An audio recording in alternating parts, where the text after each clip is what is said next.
자, 두 번째 시간 시작합니다. 자, 18절 들어가야 되죠? 자, 이로써 그리스도를 섬기는 자는 하나님을 기쁘시게 하며 사람에게도 칭찬을 받느니라 라고 나옵니다. 이로써라는 말은 이게 하나님의 아까 나왔던 17절에 나왔던 하나님의 본질과 속성인 의와 평강과 희락을 가진 자들은 그리스도를 섬기는 자다라고 그렇게 표현을 하고 있죠. 이로써 그리스도를 섬기는 자, 그러니까 의와 평강과 희락을 가진 자는 그리스도를 섬기는 자고, 그렇게 그리스도를 섬기는 자는 또한 하나님을 기쁘시게 한다라는 것이죠. 하나님을 기쁘시게 하고 또 사람에게도 칭찬을 받는다라고 그렇게 이야기를 합니다. 자, 이 칭찬받는다는 말은 이제 인정한다는 그런 이야기죠.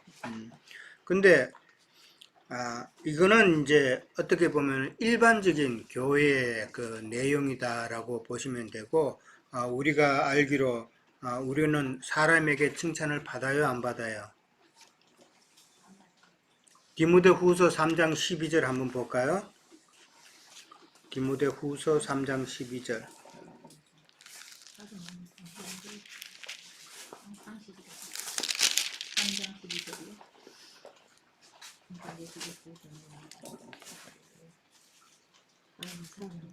디모데후서 3장 12절에 보면은 다 같이 읽습니다. 시작. 무릇 그리스도 예수 안에서 경건하게 살고자 하는 자는 박해를 받으리라. 지금 여기서 사람에게 칭찬을 받는다는 말하고 지금 받는 말이죠. 이 사람에게 칭찬을 받는다는 말은 일반적으로 바울은 이제 로마 교회 내에서 자꾸 서로 이게 분쟁이 일어나면은 이제 이게 바깥의 사람들을 보기에도 안 좋다는 이야기 아니에요. 그러니까 참 교회에서 바울이 원하는 그런 의와 평강과 희락이 있는 그런 온전한 교회를 이루면은 이제 사람에게도 칭찬을 받는다, 그런 의미로 보면 되는 거예요. 그렇게 보면 되지만은, 그러나 성경에서 방금 우리가 읽었듯이 디모데후서 3장 12절에도 보면은 우리가 그리스도 안에서 경건하게 살고자 하면은 우리는 박해를 받는다 그랬어요. 경건하게 산다는 말이 무슨 말이에요? 진리로 산다는 말이에요. 우리는 진리로 사는 것이 경건하게 사는 것이다. 근데 그 진리를 바로 깨닫지 못하면은 소위 헛경건이라는 말도 있죠, 성경에. 그죠? 헛것이다 말이에요. 진리를 바로 알지 못하고 자꾸 경건해지려고 그러면은 자기의 육신의 노력으로 자기 어떤 행위로 경건해지려고 그런단 말이에요. 그것은 경건이 아니다. 그러니까 진리대로 사는 것이 경건하게 사는 것인데, 그러한 자는 반드시 박해를 받게 돼 있다라고 지금 이 바울 사도는 디모데후서를 통해서 이야기하고 있다는 것이죠. 이 말을 우리는 잘 이해를 해야 됩니다. 자, 19절 갑니다. 그러므로 우리가 화평의 일과 서로 덕을 세우는 일을 힘쓰나니라고 그랬습니다. 여기 힘쓴다는 말은 우리가 갈망한다, 추구한다라는 그런 말이에요. 그러니까 우리는 교회 생활을 하면서 뭔가 갈망하고 추구하는 게 있어야 되잖아요. 그렇죠? 그 갈망하고 추구하는데 무엇을 지금 갈망하고 추구해야 되는가 하는 게 나오죠. 문제는 화평의 일, 그렇죠? 서로 화평하게 하는 일과 그 다음에 덕을 세우는 일을 추구하라라는 이야기죠.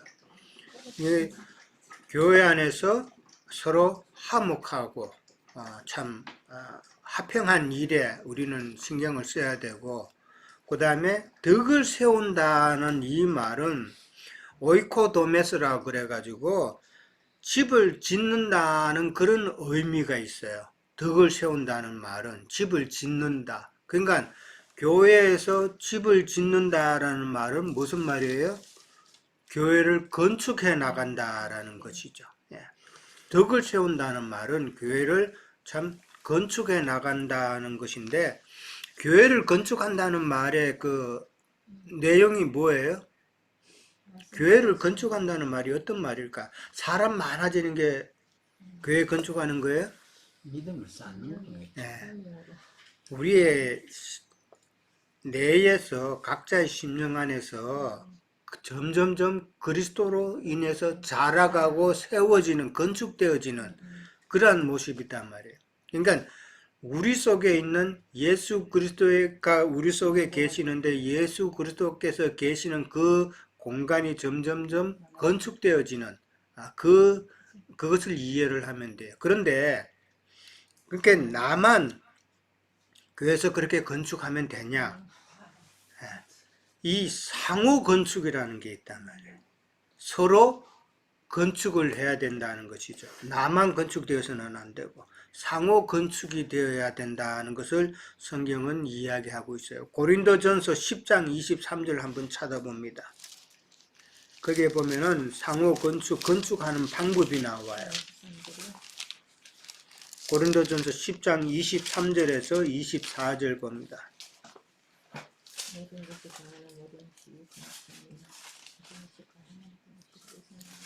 찾았어요? 23절, 24절 다 같이 읽습니다.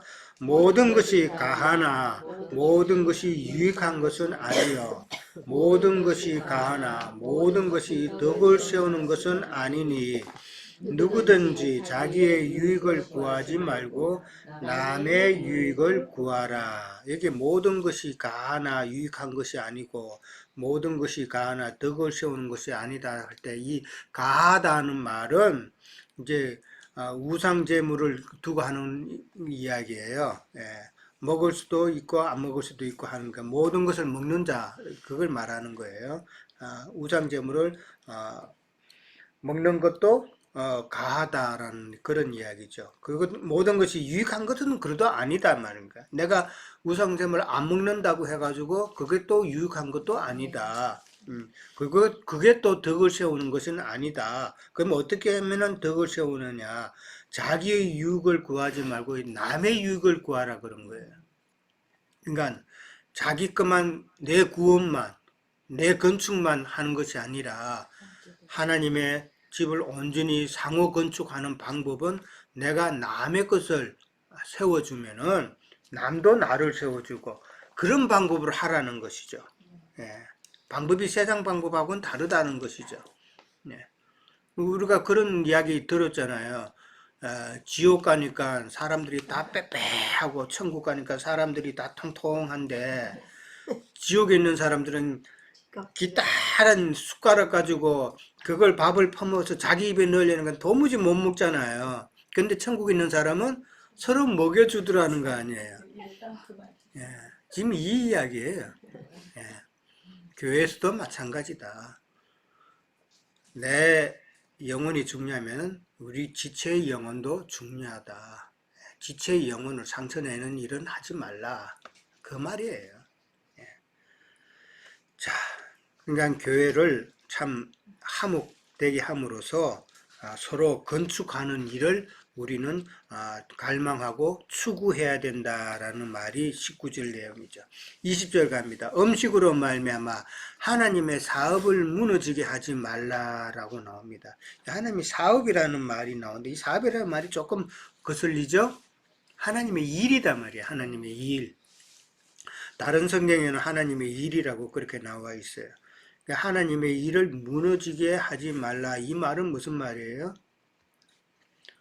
예수님께서 십자가에 못 박혀서 영혼들을 구속을 하셨으면은 그 구속받은 영혼들에게 있어서 하나님께서는 다 그 사람에게 대한 하시고자 하는 일이 있죠.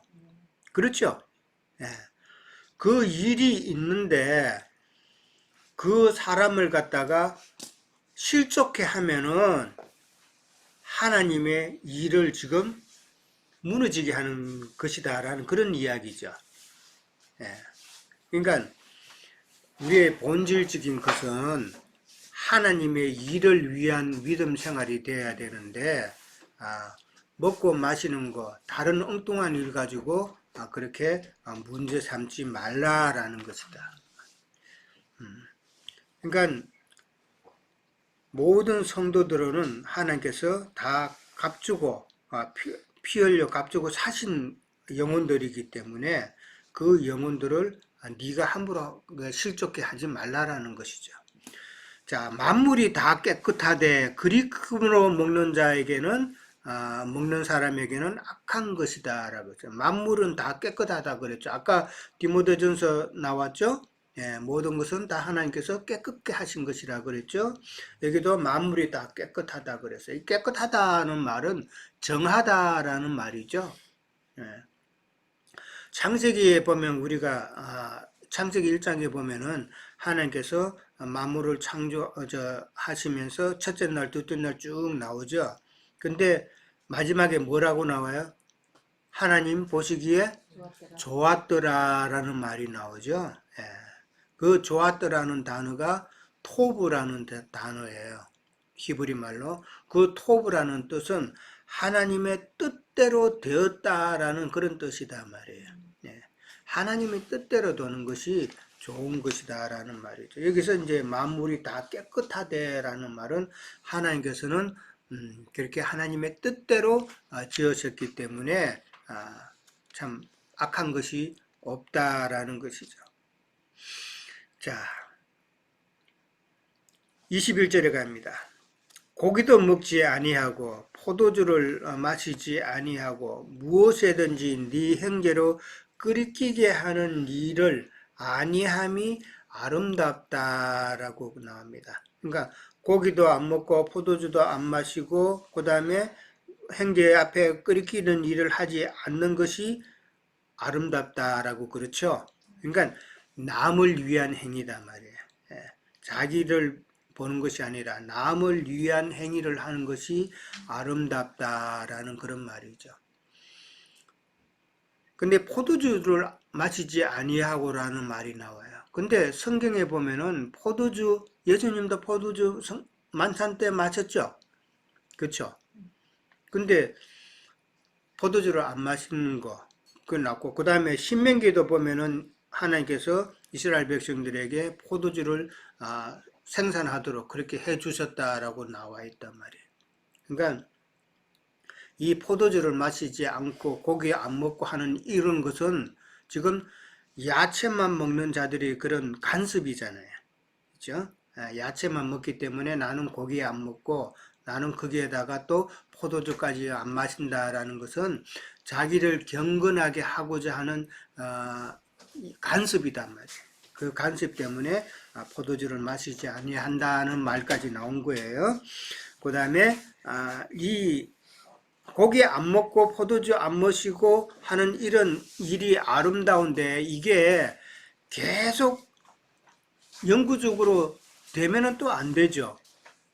이거는 지금 무슨 말이에요? 포도주를 이제 고기를 먹지 않고 포도주 마시지 않고 이게 이런 약한 자들을 때문에 내가 남을 위한 배려로 한다는 말은 그건 일시적이죠. 예, 일시적인 것이다 말이에요. 그러니까 내가 모든 것을 먹을 수 있는 그 그런 모든 것을 이해하고 하나님의 말씀을 모든 것으로 영으로 깨달을 수 있을 정도가 되면은 그것을 함부로 이제 약한 자들에게 행하지 말라는 이야기인데, 그러나 그것도 영구적으로 가면 안 된다는 이야기예요. 내가 그리스도 안에서 영적인 깨달음의 그 누름은 내가 속으로는 갖고 있어야 된다라는 것이죠. 일시적인 것이단 말이에요. 그래서 바울 사도도 고린도전서 8장 13절을 다시 한 번 더 봅니다. 거기에 보면은 바울 사도가 한 말이 있어요. 예. 고린도전서 8장 13절에 보면은 제가 읽을게요. 그러므로 만일 음식이 내 형제를 실족하게 한다면은 나는 영원히 고기를 먹지 아니하여 내 형제를 실족하지 않게 하리라 라고 나오죠. 예. 바울은 자기가 만일 고기를 먹음으로 인해서 채소만 먹는 자들이 자기로 인해서 참 마음의 상처를 입으면은 나는 고기 안 먹겠다라는 것이 있잖아요. 그죠? 예. 그러니까 우리가 남을 위한 배려를 할 때, 바울은 지금 영원히 뭐 안 먹겠다고 하지만은 우리는, 그러니까 다른 사람의 그 영혼을 더 소중하게 여겼다는 것이죠.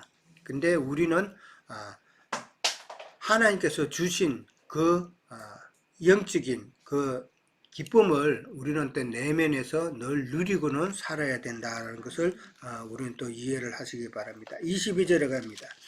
네게 있는 믿음을 하나님 앞에서 스스로 가지고 있으라. 자기가 옳다 하는 바로 자기를 정죄하지 않는 자는 복이 있도다. 그렇게 나옵니다.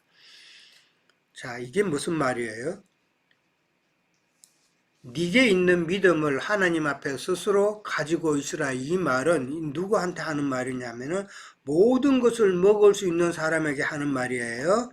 그러니까 자유로운 자, 믿음이 강한 자, 영적인 말씀을 모든 것을 깨달을 수 있음으로 인해서 참 마음에 기쁨이 있는 자들은 그것을 하나님 앞에서 스스로 지녀라라는 간직하라는 이야기예요. 그러니까 일시적으로 남을 위한 배려도 하지만은 그러나 네 속에 있는 그런 기쁨은 네가 간직을 하고 있으라는 말인데, 그 다음에 이제 자기가 옳다 하는 바로 자기를 정죄하지 않는 자는 복이 있다 그랬어요. 이 말이 세상 다른 그 뭐 주석이나 이런 데 설명에도 보면 참 어려운 부분이다라고 그렇게 표현을 해놨더라고요. 근데 저는 이렇게 생각하기는 이걸 자기가 옳다 하는 바로 자기를 정죄하지 않는 자는 복이 있다라는 말을 갖다가 다른 사람들이 이해를 하기에는 자기 신앙의 어떤 정당성을 가지라는 말로 오해하기가 쉽다는 것이죠. 네. 그게 아니다라는 것이요. 자기 신앙의 정당성을 자꾸 가지게 되면은 나는 괜찮아, 나는 됐어, 이런 식으로 생각하다 보면은 자기의 신앙 양심이 무뎌질 수도 있죠. 자기를 자꾸 미화하게 되면은 그 의미는 아니다. 이게 정죄하지 않는 자라는 말이 나오는 것은 판단하지 않는다라는 의미로 우리가 보면 돼요. 그러니까 자신의 옳은 일을 자기가 판단하지 않는 자는 복되다. 이 말은 무슨 말이냐면은 내가 옳다고 주장하지 않는다라는 말이에요. 그러니까 내가 믿음이 참 옳고, 내가 생각하는 것도 옳고, 다 옳지만은, 그러나 그것을 갖다가 내가 옳다라고만 주장을 하게 되면은 상대에게는 그게 다친 행동이죠. 예, 그러니까 나를 옳다라고 고집하지 않으므로 상대에게 열린 자세로 그렇게 행하는 자는 복이 있다라는 말이에요. 좀 말이 어렵죠? 예, 그러니까 내가 옳다고 해서 그걸 갖다 고집하지 말라는 이야기예요. 그렇게 하면은 상대에게 열린 마음으로 다가가면은 상대와 같이 서로 내 의가 생기고, 그 다음에 서로 평안이 있고, 그 다음에 기쁨이 있다라는, 이게 복이 있다는 말은 의와 평안과 기쁨이 있다라는 말이에요. 그런 관계를 유지하려면은 교회 안에서는 그러니까 나의 그 어떤 선한 것을 너무 고집하지 말라라는 그런 이야기예요. 그렇게 그러니까 아까 그랬잖아요. 일시적으로 남을 배려하는 행동을 하고 영원히 할 것은 아니다. 그렇죠. 우리가 진리 분정을 할 때도 상대방의 그런 상대방이 어떤 자인가 그거를 분별해야 된다. 이 사람이 지금 악한 자인지 아니면 믿음이 연약한 자인지 이런 것을 분별해서 우리가 상대를 배려해서 그렇게 해야 된다라는 것이죠. 자, 그 다음에 이제 상대에게 상처 주는 그 행위로 인해서 하나님의 일을 방해하지 말고 우리가 하는 그 비판을 절제함으로써 교회를 건축해 나가면서 그 교회 안에 참 의와 평강과 기쁨을 누리는 그런 모습으로 우리가 신앙생활을 하라라는 그 이야기다라는 것이죠. 자, 그 다음에 23절 갑니다. 의심하고 먹는 자는 정죄되었나니 이는 믿음으로 따라하지 아니하였기 때문이다라고. 네. 믿음을 따라하는 것은 하지 않는 것은 다 죄다라고 이야기합니다.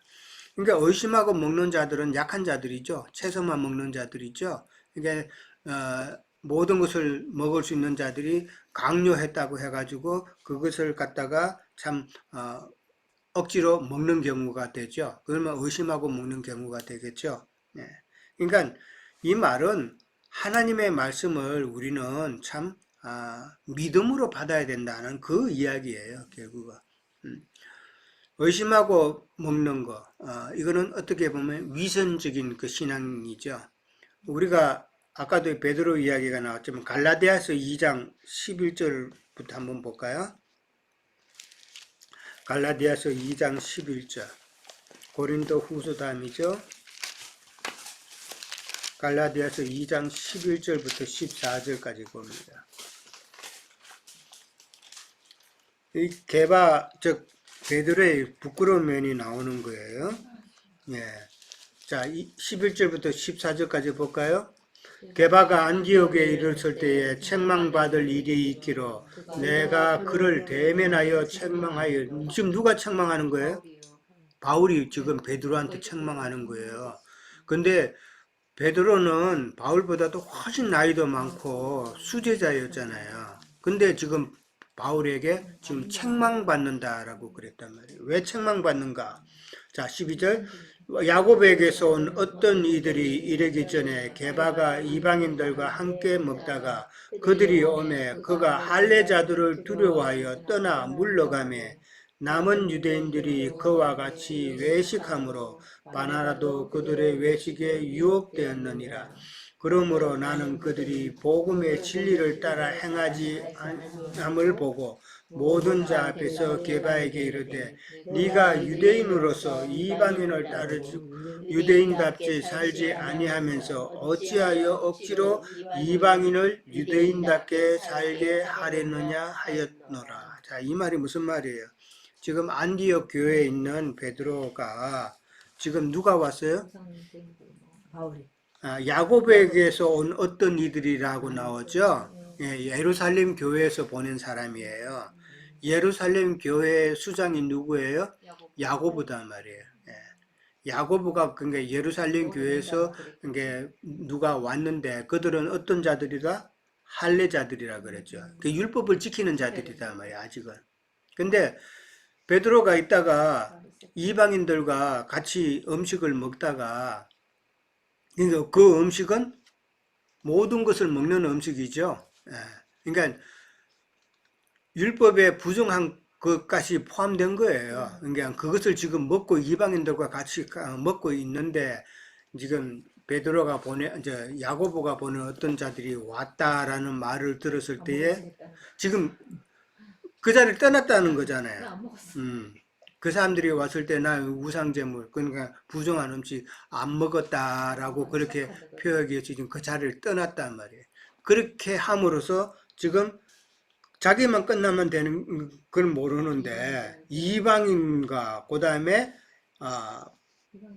이방인 바나바도 그들의 외식에 유혹되었다라는 말이죠. 예. 그러니까 이게 지금 베드로의 그 위선적인 행위였다라는 것이죠. 예. 아까도 이야기했지만은 베드로보다는 지금 바울은 영으로 그 예수님을 만난 자잖아요. 그죠? 예, 영적으로 예수님을 만난 자고 베드로는 육적으로 먼저 예수님을 만난 자였기 때문에 여기서 성경에서 말하고자 하는 그 차이, 영으로 만난 자와 육으로 먼저 만나져서 물론 베드로에게도 하나님의 예수님의 영이 임했지만은 그러나 그 사이의 차이는 이게 다르다. 이 영을 성경에서는 그만큼 중요하게 여긴다. 영으로 우리가 접하는 것을. 그래서 영의 성령을 해방하는 자는 사심을 얻지 못한다는 말 설명을 들었죠. 예수님께서 육으로 오셨을 때 말씀하신 것을 너희들 그거는 안 지켜도 좋은데 그거는 믿어도 좋은데 영으로 오셔서 말씀하시는 것은 너희가 해방하면 안 된다 이 말이잖아요. 그러니까 성경에서 그만큼 그 영으로 하신 말씀을 소중히 여긴다라는 것을 우리는 이해를 해야 되고 참 하나님의 그 진리의 말씀을 우리는 믿음으로 받아야 된다. 우리가 이렇게 말씀을 들을 때도 우리가 진리의 말씀을 이렇게 처음에는 들을 때도 의심을 많이 하죠. 저도 의심을 많이 했고 이게 맞는 말인가? 이게 진짜 맞나? 왜 그래요? 세상 교계에서 아직은 묵은 찌꺼기들이 있기 때문에 이제 그런 생각을 하게 된 거였잖아요. 예. 근데 하루빨리 이제 그런 데서 이제 벗어나야 되잖아요. 벗어나려면 부지런히 하나님의 말씀을 영으로 깨닫고 양육받고 참 옛사람의 그 성질은 점점 빨리 보내버리고 새 사람으로 온전히 채워지는 그런 믿음의 삶을 우리가 살아야 된다라는 것이죠. 우리가 이런 신앙생활을 하면서 참 내 옛사람이 버려지는 그런 그 체험이 없다면은 이건 문제가 있어요. 그렇잖아요? 말씀은 이렇게 앞선 말씀을 듣고 우리가 혼의 구원을 이루어 간다고 그러면서 날마다 아말렉하고 블레셋을 우리가 싸운다고 그러는데 내가 실제로 나의 옛사람의 그 혈과 육의 성분이 이 버려지는 그런 체험이 없다면은 이 좀 생각해 봐야 된다. 이게 말씀을 잘못 이해하고 있을 수도 있다라는 것이죠. 그런 체험이 우리 각 사람에게 반드시 있어야 되고 그것이 점점 쌓이는 것이 혼의 구원을 온전히 이루어가는 것이다라는 것을 다시 한번 더 이야기를 드립니다. 자, 오늘은 여기까지 하도록 합니다. 예.